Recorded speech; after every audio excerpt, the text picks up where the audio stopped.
नमस्कार दोस्तों, आज हम बात करेंगे मोतीलाल ओसवाल और टाटा स्मॉल कैप के बारे में। और बिना टाइम वेस्ट करे वीडियो के अंदर चलते हैं। लेकिन मोतीलाल ओसवाल में इतने बड़े बड़े चेंजेस हुए हैं कि वो या तो यहाँ से वापस उन फंड्स की कैटेगरी में आ जाएगा जो वन ऑफ द बेस्ट हुआ करते थे, या फिर वो इतना घटिया हो जाएगा कि मतलब आप सोच भी नहीं सकते। तो ऑलरेडी परफॉर्मेंस तो बहुत खराब रहा है। आफ्टर सितंबर तो 6 महीने ऑलमोस्ट हो चुके हैं, लेकिन 6 महीने एक छोटा टाइम फ्रेम होता है किसी भी फंड को चेंज करने के लिए। लेकिन एक और लेकिन ये है कि इन्होंने अपनी स्ट्रैटेजी चेंज कर दी, जो कि मुझे थोड़ा सा लगा कि आप 4 महीने के अंदर ही अपनी स्ट्रैटेजी चेंज कर रहे हो, क्योंकि रिडेम्पशन बढ़ गया है आपके अंदर। ये चीज़ बहुत कम देखने को मिलती है। तो उस चीज़ के बारे में बात करेंगे कि ये नई स्ट्रैटेजी आपके लिए कारगर साबित होती है या फिर बहुत खराब, और किस लेवल पे चेंज हुआ है। क्या टर्नओवर रेशियो चेंज हुआ है, नंबर ऑफ फंड्स चेंज हुए हैं, एसेट एलोकेशन चेंज हुई है, सब चीज़ों के बारे में बात करेंगे इस वीडियो के अंदर। और साथ ही टाटा स्मॉल कैप के बारे में भी बात करेंगे, क्योंकि वो भी सेम ही कैटेगरी में सेम ही हरकतें कर रहा है। यानी कि वो बस स्मॉल कैप कैटेगरी में है, ये मिड कैप में है, लेकिन दोनों का रिजल्ट बिल्कुल सेम है। दोनों अपनी अपनी कैटेगरी में सबसे ज़्यादा गिरे हैं और दोनों टॉप के म्यूचुअल फंड्स थे। तो चलिए वीडियो के अंदर चलते हैं। अभी यहाँ पे अगर मैं बात करूँ तो इसने इतना रिटर्न दे दिया था लॉन्ग रन में 4-5 ईयर्स में, कि ये सबसे बहुत ज़्यादा आगे था। इवन एडलविस से भी बहुत आगे था, निप्पॉन इंडिया से भी और एचडीएफसी से। आज ये उनके बराबर आके खड़ा हो गया है 5 ईयर टाइम फ्रेम पे। 3 ईयर वाले टाइम फ्रेम पे थोड़ा सा पीछे हो गया है, 1 ईयर वाले पे तो है ही पीछे अब। और जहाँ तक बात है लास्ट 6 मंथ और 3 मंथ्स की, इसने बहुत घटिया परफॉर्मेंस दी है। ठीक है, अब इसके बाद बात करते हैं यहाँ पे स्टैंडर्ड डिविएशन की। जब हम इस तरह का स्टैंडर्ड डिविएशन अपने पोर्टफोलियो में रखते हैं तो ये एक्सपेक्ट करना लाजमी है कि ये चीज़ होगी। इसके साथ आप इसको बचाने के लिए इस तरह के कुछ म्यूचुअल फंड्स ले सकते हैं जिनका स्टैंडर्ड डिविएशन थोड़ा सा बेटर हो एग्रेसिव से। लेकिन जब बुल रन आता है ना, तो सब फिर इस फंड के पीछे ही भागते हैं, और जब मार्केट गिरता है तो सब पैनिक कर जाते हैं कि अब मोतीलाल से निकलने का समय आ गया है। ठीक है, लेकिन हाँ, इसमें कुछ हल्की फुल्की सच्चाई भी है। ऐसा नहीं है कि बिल्कुल आंख बंद करके बने रहें और सब चलता रहे।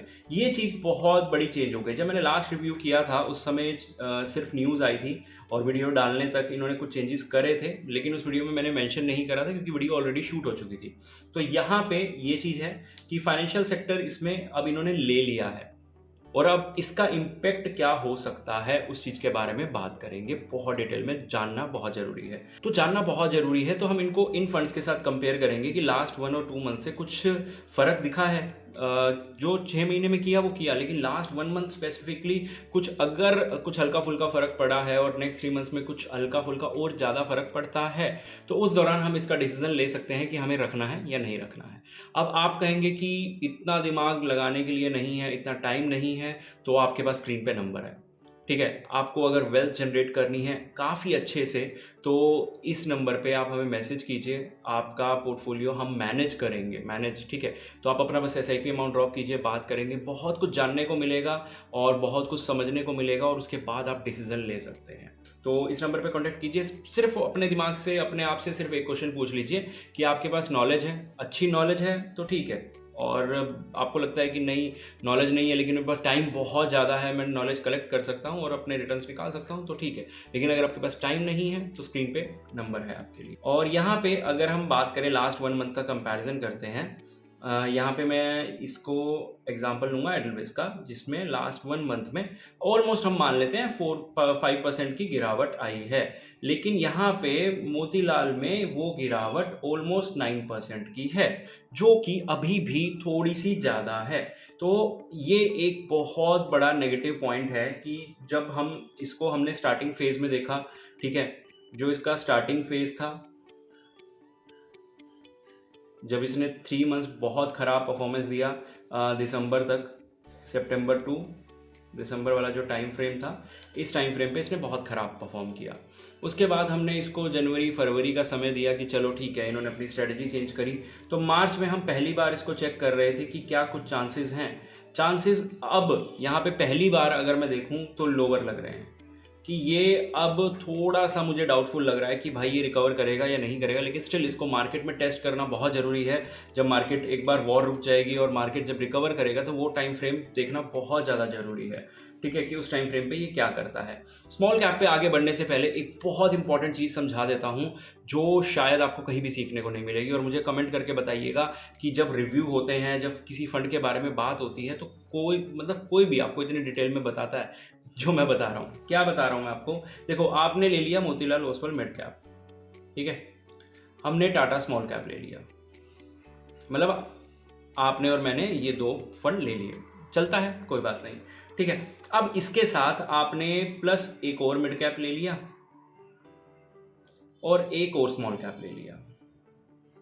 अब मिड कैप और स्मॉल कैप तो बिल्कुल बहुत ज़्यादा गिर गए, इन्होंने 15 से 20% की गिरावट दिखा दी, इनकी एवरेज गिरावट 12% है, ठीक है।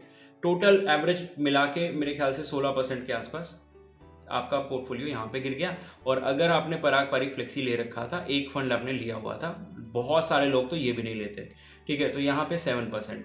तो अगर अब मैं एवरेज निकालूं तो इसकी एवरेज गिरावट यानी कि 14% है, यानी कि आपका पोर्टफोलियो 14% तक फॉल कर गया। अब रिकवरी का टाइम आएगा, ठीक है, मार्केट यहाँ से 12 या 14% रिकवर करती है, तो आपका पोर्टफोलियो खड़ा होगा 0% पे। ये प्रॉब्लम होती है जब आप सैटेलाइट फंड्स भर भर के खरीद लेते हो। और मैं हमेशा से मना करता हूं कि जब भी अपना पोर्टफोलियो बनाओ तो बैलेंस रखो, 40-60% रखो। आपने यहां क्या करा? पहली गलती, 20% ही रखा। अगर ये हमारा 40% होता तो ये गिरावट शायद 12 या 10% तक आ सकती थी। और जब इनके कॉम्बिनेशन बनाते हो तो एक चीज का ध्यान रखो, एक का स्टैंडर्ड डिविएशन अगर कम होगा तो इसमें ये 12% गिरावट भी नहीं आएगी। बस यहाँ पे इस पूरे कैलकुलेशन में एक चीज है कि हर बार हम इस चीज को नहीं बचा सकते, क्योंकि ऑन पेपर हम कितना भी अच्छा कर लें, एक्चुअल में जो रिजल्ट मिलते हैं वो खराब हो जाते हैं कई बार। तो मैं उस चीज़ के लिए आपको डरा नहीं रहा, क्योंकि जो टाटा स्मॉल कैप है मतलब एक ऐसा प्राइम एग्जांपल है इस चीज़ का कि कितना भी आप सेफ चल लो, कितना भी कुछ कर लो, जब फंड कोई पर्टिकुलर गिरने पे आता है तो बहुत ज़्यादा गिर जाता है। तो इसलिए एक पर्टिकुलर फंड के अंदर 15-20% अमाउंट बहुत होता है, उससे ज़्यादा डालोगे तो इफेक्ट ज़्यादा होगा। अब यहाँ पे अगर मैं टाटा, अभी मोतीलाल को तो मैं कहूँगा होल्ड कर लो, अभी कर लो थोड़ा सा और। Tata small cap, Edelweiss mid cap, और सॉरी ये सारे स्मॉल कैप हैं। उसके बाद अगर मैं बात करूं, इन्होंने अभी भी अपनी स्ट्रैटेजी पे टिके हुए हैं, और ये अच्छी बात है या बुरी? अब आपको ये डिसाइड करना है कि इस मार्केट सिचुएशन में 3-4 महीने में जब आपका फंड इस वजह से खराब कर रहा है कि आपके पास फाइनेंस सेक्टर नहीं है, तो क्या मोतीलाल की स्ट्रैटेजी अच्छी है कि फाइनेंस सेक्टर भर दो और अपनी स्ट्रैटेजी चेंज कर लो क्योंकि लोग पैनिक कर रहे हैं, या फिर अपनी स्ट्रैटेजी पे टिके रहो और जब मार्केट वापस बूम करेगा तो उस चीज़ पे अपना फोकस रखो? तो मेरे लिए, देखो, मेरे लिए सच बताऊं, दोनों स्ट्रैटेजी अच्छी हैं। क्यों? उसका रीज़न बताऊंगा। ये फंड 5% तक गिरा है, एडलवाइस स्मॉल कैप। अगर मैं Tata small cap same time frame पे कंपेयर करूं तो थोड़ा सा कम गिरा है, 7%। थोड़ा सा कम मतलब उतना डबल नहीं गिरा। मुझे एक्सपेक्टेड था कि 9% के आसपास गिर जाएगा, लेकिन उतना गिरा नहीं है।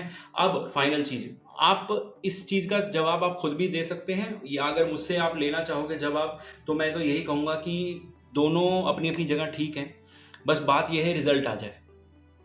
हम ये नहीं कह सकते कि आपने स्ट्रेटजी चेंज करके गलती कर दी, आपने स्ट्रेटजी चेंज ना करके गलती कर दी, क्योंकि जब रिजल्ट आएंगे तो चीज़ देखी जाएगी कि ये सच में गलती थी या नहीं। और ये उनको खुद को भी नहीं पता। अगर खुद भी इतना क्लियरिटी होती कि हाँ स्ट्रेटजी चेंज करनी है, तो सभी म्यूचुअल फंड कर लेते जिनके पास फाइनेंस सेक्टर नहीं था मोतीलाल की तरह। और या जिन्होंने नहीं करी, उन्होंने अपने पे विश्वास है, वो भी वेट करेंगे। तो बस वॉर रुकने का इंतजार है, और आपको फिर उसके बाद जब रिटर्न्स भर भर के आने वाले हैं तो आपको बहुत कुछ दिख जाएगा। होपफुली आप समझ गए होंगे। मिलते हैं अगली वीडियो में।